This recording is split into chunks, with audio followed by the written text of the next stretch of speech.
the war in Ukraine took another sharp turn. On June 1, 2025, Ukraine's security service, the SBU, claimed a massive drone operation.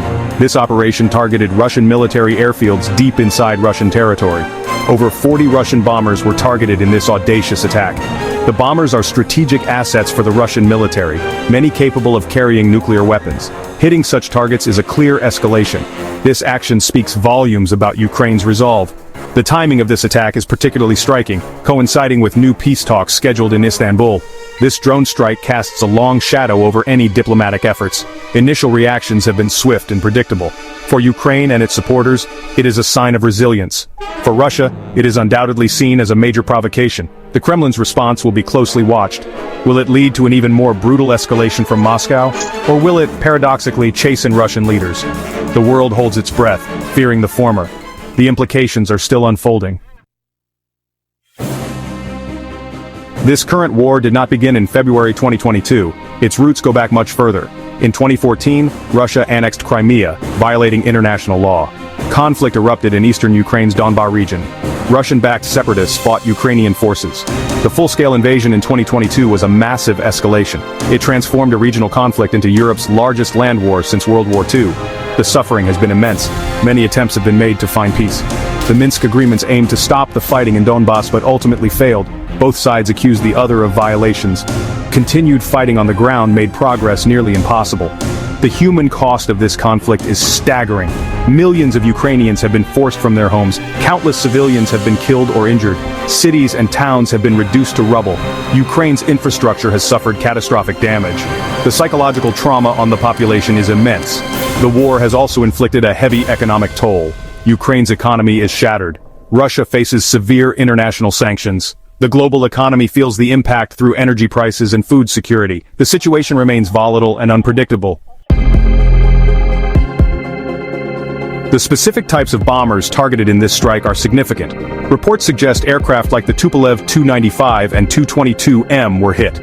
These are long-range strategic bombers forming a core part of Russia's air power. Moscow has used these aircraft extensively to launch cruise missiles against Ukrainian cities. Degrading this fleet would be a major operational success for Ukraine. The nuclear capability of these bombers makes this incident particularly alarming. The Tu-95 and other strategic bombers are designed to carry nuclear payloads. Attacking assets that are part of a nuclear deterrent raises the risk of miscalculation. From Ukraine's perspective, the motivations for such a high-risk operation are complex. It is a demonstration of their evolving military capabilities.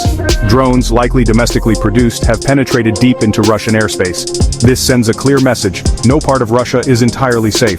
Russia's potential responses are a cause for grave concern. The Kremlin often threatens severe retaliation for attacks on its territory. The question is whether this rhetoric will translate into further military escalation. The world watches closely. This attack on Russian bombers fundamentally alters the strategic landscape of the war. Striking deep within Russia, against assets linked to its nuclear deterrent, is a qualitative leap. It is a direct challenge to the Kremlin's authority. For Vladimir Putin's regime, such an attack cannot be easily ignored. It puts immense pressure on the Russian leadership to demonstrate strength. The war has become more dangerous. The global implications are immediate and severe.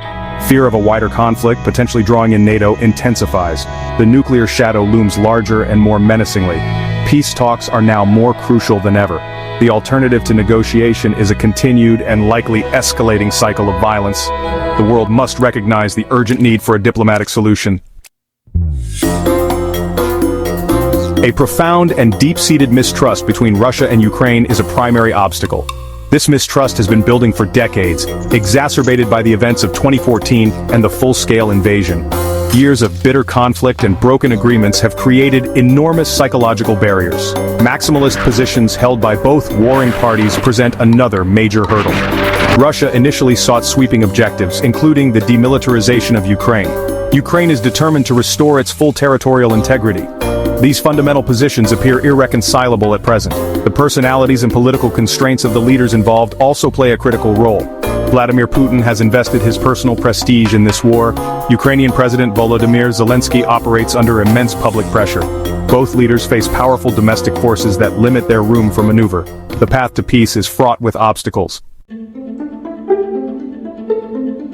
A potential framework for peace must address several core issues. A comprehensive and sustainable ceasefire would be the essential first step. Following a ceasefire, the withdrawal of Russian troops from Ukrainian territory is a key demand. The question of territory itself is the most difficult. How can the status of Crimea and the Donbas be resolved? Discussions on Ukraine's future security status are crucial.